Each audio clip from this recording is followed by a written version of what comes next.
This is the future of NASCAR. This is one of the biggest overhauls that the sport has ever seen, if not the biggest. So let's touch on some of those just surface level changes. Yeah, I mean, obviously the cars look totally different. But the thing I like about it, and this kind of takes a step back in time, is it's more representative of the street car. The Toyota looks more like a Toyota. The Ford looks more like a Ford. The Chevrolet looks more like a Chevrolet. And just, you look at even the overhang behind the rear wheel. That's more, it's much shorter than our current car. It's a shorter deck lid, and that's a lot like a production car. But you heard Kim talk about the sequential shifter. It's a 5-speed. It's not a 4-speed H pattern like we have now. It's a 5-speed gearbox. We've got the transaxle. She mentioned it. We don't have that long, solid rear axle anymore. It's independent rear suspension.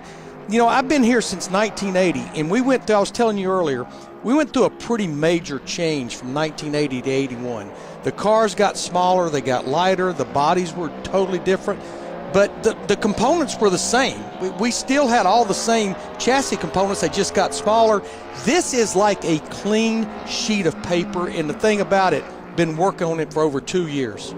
Well, I know fans were really excited, and they saw kind of a preview earlier in the season, but now that they're actually seeing it on track in day one, we see the numbers moved up front. That's been a big talking point. How do you feel about the numbers up front, Larry? Well, I'm kind of a traditionalist, and when I first heard about it, I wasn't sure.